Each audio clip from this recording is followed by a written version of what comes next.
Everyone, welcome to my YouTube channel. और हम बात कर रहे हैं मास्टर्स ग्रेजुएट स्ट्रीम के बारे में।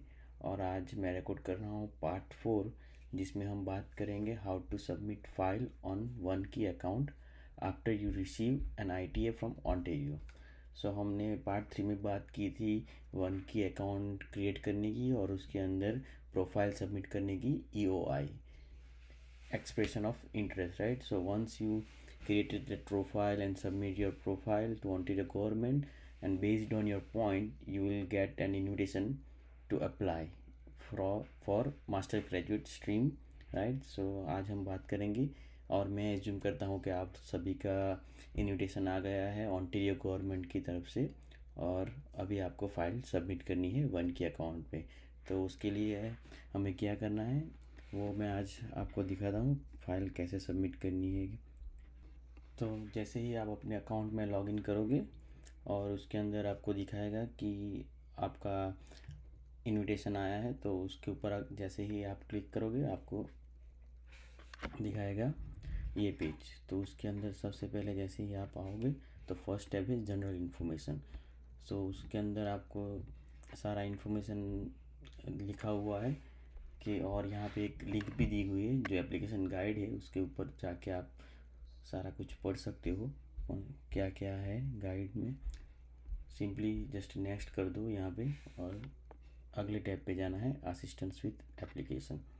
सो असिस्टेंस विथ एप्लीकेशन में लिखा हुआ है कि आपको कोई असिस्टेंस चाहिए या फिर आप किसी रिप्रेजेंटेटिव, अगर आपका कुछ ऐसा केस है जिसमें आपको असिस्टेंस चाहिए तो आप यस पर क्लिक करेंगे, अदरवाइज नो करके नेक्स्ट कर देंगे। थर्ड टैब आएगा एप्लीकेंट इन्फॉर्मेशन। सो एप्लीकेंट इन्फॉर्मेशन में सबसे पहले हमें last name as per the passport, आपका सरनेम होगा, फैमिली नेम जो भी वो लिखना है, फर्स्ट नेम में आपका नेम, राइट, मिडिल नेम अगर आपका कुछ मिडिल नेम है पासपोर्ट के अंदर तो मिडिल नेम लिखना है। मेरा पूरा नेम फर्स्ट नेम में ही है मेरा, और मेरे फादर का नेम साथ में है तो मैंने फर्स्ट नेम में साथ में लिखा है।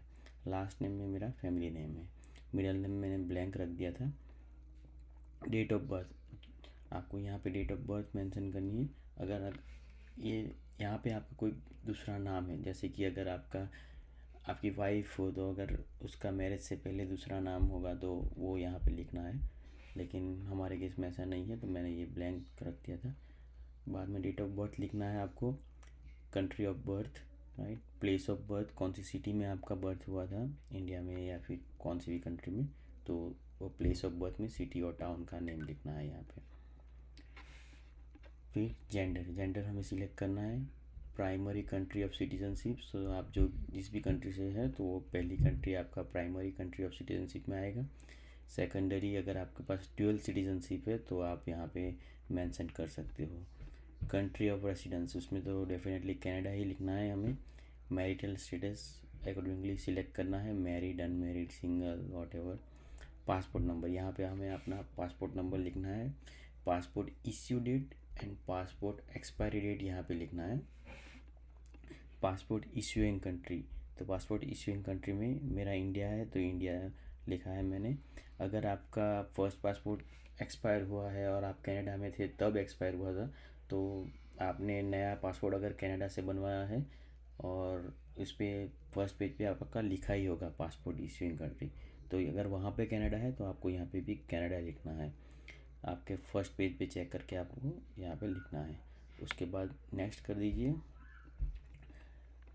और नेक्स्ट टैब है कॉन्टैक्ट इन्फॉर्मेशन। सो कॉन्टैक्ट इन्फॉर्मेशन में हमें प्राइमरी टेलीफोन नंबर देना है, तो आपका घर का नंबर दे सकते हो, आप अपना फ़ोन नंबर दे सकते हो, यहाँ पे आपको लिखना है आपका फ़ोन नंबर।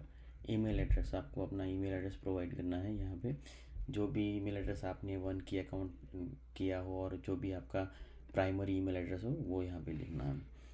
फिर करंट रेसिडेंशियल एड्रेस, सो आप अभी इस पॉइंट ऑफ टाइम पे जहाँ पे भी रहते हो उसका एड्रेस यहाँ पे लिखना है। कंट्री सिलेक्ट करना है, सिटी, प्रोविंस, पोस्टल कोड और डिस्ट्रिक्ट भी आपको मेंशन करना है यहाँ पे। सेम अगर आपका मेलिंग एड्रेस और करंट एड्रेस बोथ सेम है तो आप यहाँ पे चेक मार्क सिलेक्ट कर सकते हो। मेरा केस में मेरा ये जो करंट एड्रेस है वो लिखा था, लेकिन मेरा मेलिंग एड्रेस मैंने मेरे अंकल का दिया था, तो वो डिफरेंट एड्रेस था, तो मैंने यहाँ पे मेंशन किया था। प्रीफर्ड ऑफिशियल लैंग्वेज में हमें इंग्लिश सिलेक्ट करना है। What is your native language? So मैंने मेरी नेटिव लैंग्वेज गुजराती है, तो मैंने गुजराती सिलेक्ट किया हुआ था। What other languages do you speak fluently? तो उसमें मैंने इंग्लिश और हिंदी सिलेक्ट किया था। उसके बाद हमने नेक्स्ट करना है। रेसिडेंसी इन ओंटारियो में एक चीज़ और आपको बताता हूँ कि इसमें सारे एड्रेस भी हमें हमारे मेंशन करने होते हैं कि अभी तक आप 12 months past with in 2 years में हमें प्रूव करना है कि हम 12 मंथ्स कनाडा के अंदर, और वो भी ओंटारियो के अंदर थे। तो इसके लिए हमें पूरे जब से हम कनाडा आए हैं तब से लेके आज तक का सारा एड्रेस यहाँ पे डालना है। तो स्टार्ट डेट आपको लिखना है, यहाँ पे आप कब से रह रहे हो, फिर ये अगर ये करंट एड्रेस है तो आप इसको चेक मार्क कर दो और एड्रेस लिखो, राइट। फिर अगर आपका दूसरा एक मेरा प्रीवियस एड्रेस दूसरा था, तो मैंने यहाँ पे मेरा प्रीवियस एड्रेस इस डेट से लेके इस डेट तक मैं इस एड्रेस पे रहा था, तो ये है मेरा एड्रेस। फिर उसके पहले मैंने इस एड्रेस पे था, स्टार्ट डेट, एंड डेट। सो हमने सारा सारा जब से आप ओंटारियो में हो तब से लेके आज तक का सारे एड्रेस हमें यहाँ पे मेंशन करने हैं। मैं आपको रिकमेंड करूँगा कि आप पहले से ही नोट पेन लेके नोट में पूरा लिख लो कि आप कौन सी डेट से कौन सी डेट तक कहाँ रहे थे, कौन सा एड्रेस था, राइट। पूरा एक लिस्ट बना लीजिए आप अपना, वो आपको डेफिनेटली हेल्प करेगा ये एप्लीकेशन करने के टाइम पे। Immigration information. So immigration information के अंदर हमें do you have legal immigration status in Canada? Definitely हमें यस करना है। Indicated your current immigration status. So उसके अंदर भी हमें सिलेक्ट करना है स्टूडेंट, विजिटर, वर्कर। सो अगर हम PGWP है, पोस्ट ग्रेजुएशन वर्क परमिट, तो भी हमें वर्कर ही सिलेक्ट करना है। यहाँ पे नेक्स्ट क्वेश्चन में हमें पूछा गया है what type of work permit were you issued. So उसमें हमें सिलेक्ट करना है पोस्ट ग्रेजुएशन वर्क परमिट। अगर आईडी मीन्स UCI नंबर, वो आपको आपकी स्टडी परमिट और वर्क परमिट के अंदर से मिल जाएगा। Client ID means UCI number. यहाँ पे क्लाइंट आईडी लिखा है लेकिन हमें UCI नंबर लिखना है यहाँ पे। Expiry date of current IRCC document. So अगर आपकी वर्क परमिट है तो आपका वर्क परमिट कब एक्सपायरी हो रहा है वो उसको यहाँ पे वो एक्सपायरी डेट लिखनी है वर्क परमिट की। अगर आप स्टडी परमिट पे हो तो आपको यहाँ पे स्टडी परमिट की एक्सपायरी डेट लिखनी है।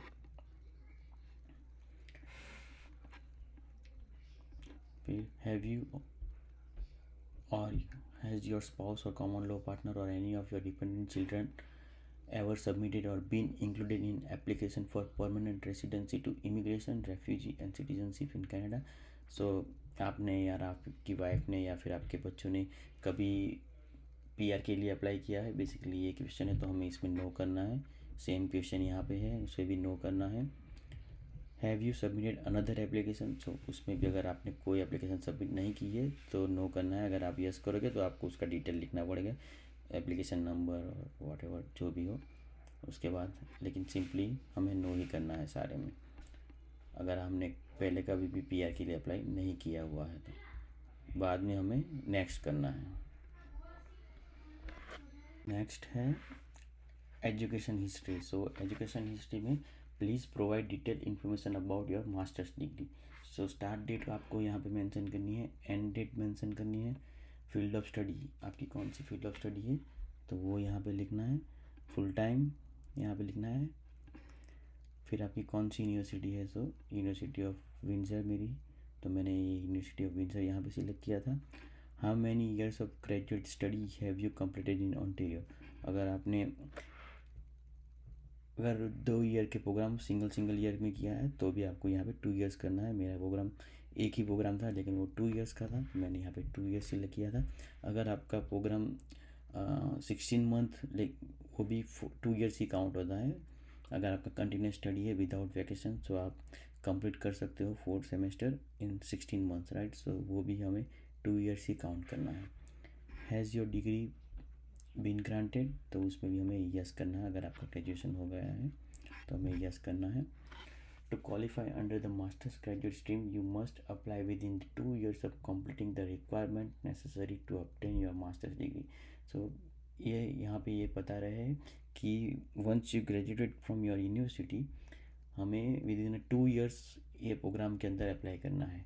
After 2 years of graduation, we are not eligible to apply for this program. So इसके लिए हमें यहाँ पे डेट ऑफ डिग्री ग्रांटेड लिखनी है.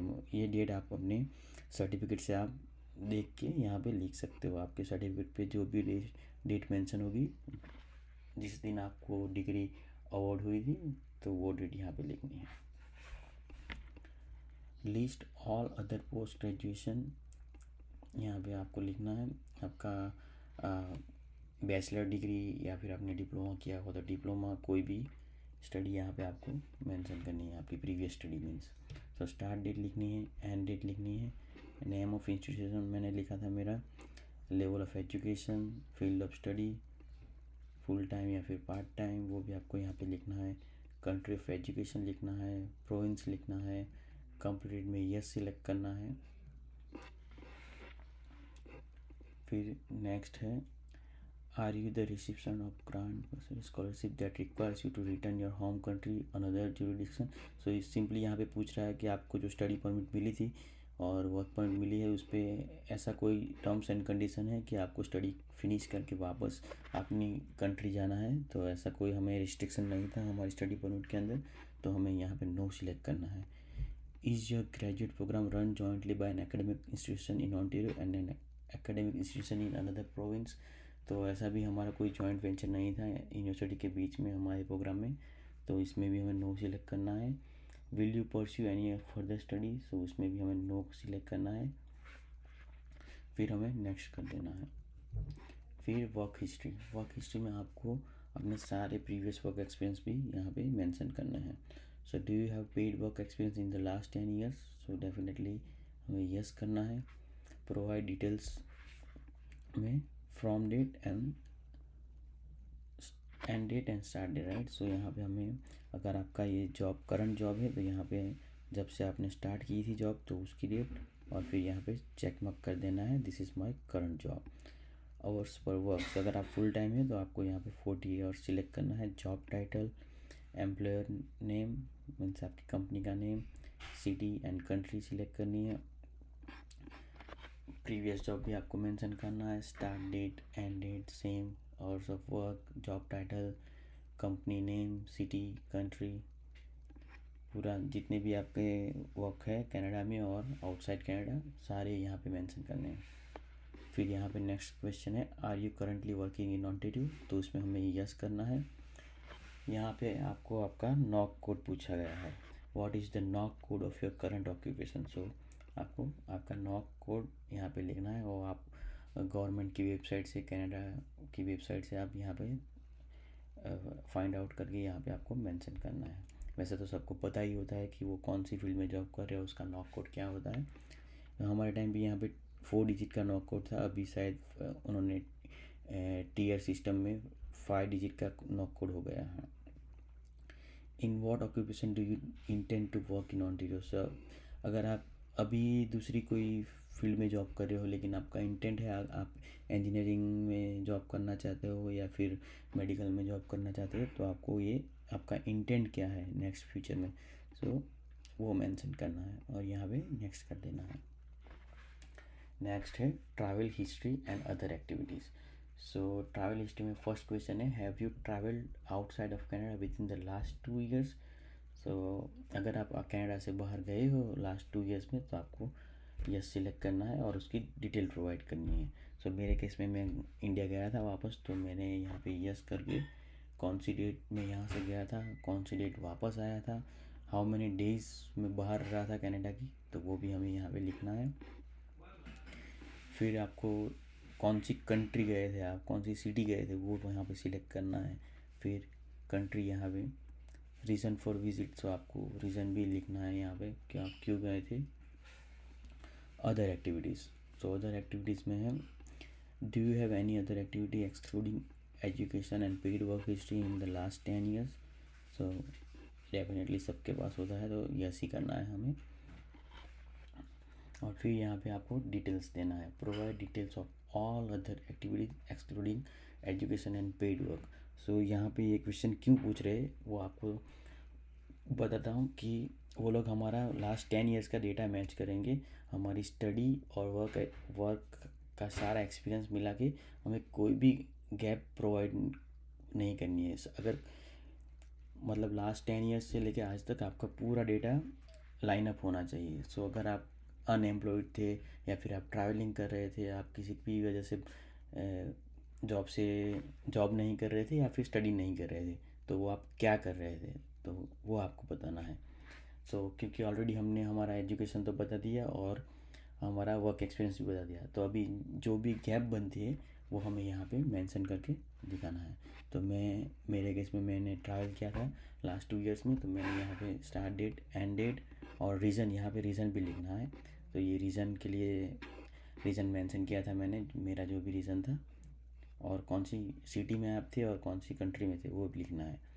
फिर नेक्स्ट है मैं अनएम्प्लॉयड था, तो इस डेट से लेके इस डेट तक मैं अनएम्प्लॉयड था, और वो भी हमें लिखना है यहाँ पे रीज़न में। During this time I was unemployed looking for an opportunity to work with a good company.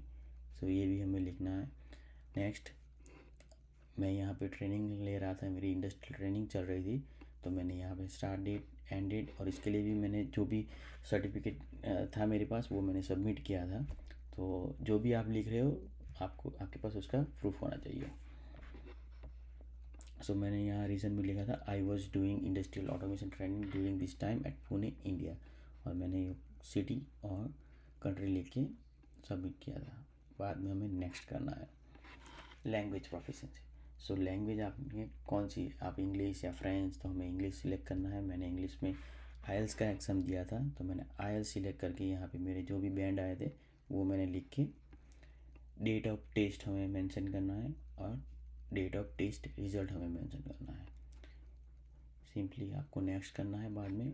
अभी intention to reside in Ontario, तो यहाँ पे भी आप मैक्सिमम 1000 कैरेक्टर में हमें लिखना है कि आप ऑन्टेरियो में ही क्यों रहना चाहते हो, और ऑन्टेरियो में ही आपको पीआर क्यों चाहिए। तो ये जस्ट मैंने इतना सिंपल लिखा था, बाकी भी सारा लिखा था, लेकिन मैं आपको इतना बताता हूँ मैंने ये लिखा था। और सिंपली यहाँ पे आपको चेक मार्क करके डेट लिख के नेक्स्ट करना है। नेक्स्ट टैब है family information. So do you have any dependent family member. So मैंने यस किया था क्योंकि मेरी वाइफ यहाँ पे है, और मैंने उसकी फ़ाइल भी मेरे साथ साथ ही लगाई थी, तो उसका पूरा डिटेल मैंने डालना है यहाँ पे। Last name, first name, middle name, date of birth, country of birth, gender select करना है, citizenship, country of residence, relationship to you, so spouse or common law partner, is your family member Canadian citizen or permanent residence of Canada, तो उसमें no. Is your family member according to Ontario, तो उसमें हमें yes करना है कि अगर उन्हें भी पीआर मिलता है तो वो भी हमारे साथ ऑन्टेरियो में ही रहेंगे। तो बेसिकली हमें यस करना है यहाँ पे, और फिर नेक्स्ट करना है। सेटलमेंट फंड, तो लिंक पे आप क्लिक करके आप देख सकते हो कि हमें कितना अमाउंट हमें चाहिए हमारे स्पाउस को स्पॉन्सर करने के लिए। यहाँ पे लिखा हुआ है you have check the chart on IRCC website and based on your family size you are required to demonstrate that you have 29,000 Canadian dollar, right? You have a job offer in Ontario with an annual wage of 25,000 and you have a balance of 5, so total मिला के 30,000 हो गया। ये 25 और ये 5, सो ये requirement fill up करता है 29 की। सो ये जस्ट एग्जांपल दिया हुआ है, तो आप यहाँ पे जाके चेक कर सकते हो कि सिंगल पर्सन के लिए क्या अमाउंट है और 2 पर्सन के लिए क्या अमाउंट है। तो मैंने यहाँ पे 2 लिखा था, यहाँ पे मैंने मेरा बैंक अकाउंट में जो भी अमाउंट था वो मेंशन किया था, और मेरा जो भी CTC पैकेज सैलरी में जो मेंशन है वो मैंने यहाँ पे लिखा था। सो ये दोनों का सम करके ये अमाउंट हमारा होना चाहिए, फिर हमें नेक्स्ट करना है। तो यहाँ पे जस्ट ये सर्वे क्वेश्चन है, हमें पूछ रहे हैं learning about the Ontario immigrant nominee program, आपको कहाँ से पता चला। तो मैंने सिंपली OINP वेबसाइट सिलेक्ट कर दिया था, फिर नेक्स्ट किया था। अभी रिक्वायर्ड डॉक्यूमेंट, सो ये यहाँ पे सारे डॉक्यूमेंट हमें सबमिट करने होते हैं। तो अभी जैसे आप यहाँ पे देख रहे हो, तो क्योंकि ऑलरेडी मैंने मेरी फ़ाइल सबमिट की हुई थी, इसलिए यहाँ पे वो सबमिट के लिए वो जो बॉक्स होता है वो नहीं दिखा रहा है अपलोड करने के लिए फ़ाइल। लेकिन यहाँ पे आप देख सकते हो कि expression of interest scoring factor, so mandatory document क्या क्या है स्कोरिंग फैक्टर्स के लिए। Upload all document that support the information you provided in your expression of interest. So अभी आपको पॉइंट तो मिल गए थे लास्ट टाइम, लेकिन अभी आपको प्रूव करना है कि जैसे जो भी पॉइंट आपने क्लेम किए थे वो सही थे, इसीलिए हमें स्कोरिंग डॉक्यूमेंट के लिए सारे डॉक्यूमेंट प्रोवाइड करने हैं। सो सबसे पहले हमें आयल्स का डॉक्यूमेंट यहाँ पे सबमिट करना है सबसे पहले, फिर ऑफिशियल ट्रांसक्रिप्ट आपकी, फिर कैनेडियन वर्क एक्सपीरियंस आपको सबमिट करना है, फिर मास्टर्स डिग्री का सर्टिफिकेट जो भी है आपके पास, और CRA टैक्स असेसमेंट। ये सारे मैंने स्कोरिंग फैक्टर में अपलोड किए थे। वैसे तो हमें प्रूफ ऑफ स्टेटस भी सबमिट करना है, लेकिन वो तो वैसे भी हमें सबमिट करना है आगे जाके, तो इसीलिए मैंने इतना स्कोरिंग फैक्टर में सबमिट किया था, क्योंकि वर्क परमिट और स्टडी परमिट सारा कुछ हम पीछे करने ही वाले हैं। तो ये सारा कुछ स्कोरिंग फैक्टर के अंदर आता है, तो इसे हमें सबमिट करना है यहाँ पे। फिर अटेस्टेशन फॉर्म, आपको याद ही होगा मैंने फर्स्ट या सेकंड वीडियो में बोला था आपको कि जब भी आप expression of interest profile create कर रहे हो, उसी टाइम पे हमें PDF डाउनलोड करके फिलअप करके साइन करके सेव करके रखनी है हमारे पास, क्योंकि वो अभी इस टाइम पे हमें यहाँ पे सबमिट करना है। Upload your sign attestation form regarding the information in your expression of interest. The attestation form should be signed on the same date that you submit your expression of interest, यहाँ पे लिखा हुआ है। तो वो attestation form मैंने मेरे पास रख लिया था, तो वो इस टाइम पे मैंने यहाँ पे सबमिट किया था। उसके बाद है फ़ोटोग्राफ, तो हमें फ़ोटोग्राफ यहाँ पे एक सबमिट करना है। उसका जो भी डायमेंशन है वो आपको वेबसाइट के ऊपर मिल जाएगा। फिर पासपोर्ट में हमें फुल पासपोर्ट का आपका पूरा पासपोर्ट सबमिट करना है। पूरा मतलब कि अगर आपके जो भी पेज के ऊपर आपका वीज़ा लगा हुआ है, TR भी लगा हुआ है, दूसरे कोई भी कंट्री का भी अगर वीज़ा है, तो सारा कुछ जो भी पेज पे आपका कुछ डिटेल है वो सारा कुछ आपको स्कैन करके मर्ज करके कंबाइन करके आपको यहाँ पे अपलोड करना था। मैंने मेरे केस में मेरा पूरा पासपोर्ट ही सब स्कैन करके एक PDF कंबाइन करके यहाँ पे सबमिट कर दी थी। फिर आपका स्पाउस का भी पासपोर्ट आपको यहाँ पे सबमिट करना है। अगर आप सिंगल हो तो कोई प्रॉब्लम नहीं है, अगर आपका फैमिली मेम्बर आपके साथ है, आपकी वाइफ या फिर आपके बच्चे, तो आपको उनका सभी का पासपोर्ट यहाँ पे सबमिट करना है। यह रहा status document issued by IRCC। So यहाँ पे आपको आपके जितने भी provide copies of all the past and current status document. So आपका पास्ट में स्टडी परमिट, कई लोगों के 2-2 स्टडी परमिट होते हैं, 2 वर्क परमिट होते हैं, तो सारा कुछ यहाँ पे आपको सबमिट करना है। मेरे केस में मेरा एक ही स्टडी परमिट था, एक ही वर्क परमिट था, और मेरे पास एक ही TR भी था। सो जस्ट मेरा 3 डॉक्यूमेंट में पूरा हो गया था। अगर आपके पास 2 स्टडी परमिट है, 2 वर्क परमिट है, तो आपको आपके सारे मतलब पास्ट और करंट सारे डॉक्यूमेंट यहाँ पे सबमिट करने हैं, जो भी आपको IRCC के पास से मिले हैं। बाद में रेसिडेंसी इन ओंटारियो के लिए आपको आपका ड्राइविंग लाइसेंस है तो ड्राइविंग लाइसेंस सबमिट करो। ऑटो इंश्योरेंस है तो उसकी स्लिप भी आप अपलोड कर सकते हो। पे स्टॉप भी आप सबमिट कर सकते हो। लीज एग्रीमेंट और फ़ोन बिल्स, ये सारे 5 डॉक्यूमेंट मैंने मेरी प्रोफाइल में सबमिट किए थे। आपको यहाँ पे कि आप ओंटारियो में रह रहे हो वो प्रूफ करने के लिए। बाद में एजुकेशन, सो एजुकेशन में आपको a copy of your masters degree and official transcript. So मैंने यहाँ पे मेरी मास्टर्स डिग्री का सर्टिफिकेट और official transcript university of Windsor, ये दोनों आप यहाँ कमेंट में भी लिख सकते हो। फिर लैंग्वेज टेस्ट IELTS का TRF हमें सबमिट करना है। और फिर सेटलमेंट फ़ंड के लिए आप अपने बैंक स्टेटमेंट सबमिट कर सकते हो, आपका एम्प्लॉयमेंट वेरिफिकेशन लेटर, आपका job offer letter, pay stub, और अगर आपने कहीं पे भी इन्वेस्ट किया हुआ है तो उसका एक स्टेटमेंट भी आप यहाँ पे सबमिट कर सकते हो। और यहाँ पे आपको सिलेक्ट कर सकते हो आप यहाँ पे category bank statement, employment letter, job offer, other कुछ भी आप सिलेक्ट करके यहाँ पे सिलेक्ट अपलोड कर दीजिए। बाद में है रेज्यूमे। रेज्यूमे हमें हमारा करंट रेज्यूमे यहाँ पे अपलोड करना है। उसके बाद intention to reside in Ontario.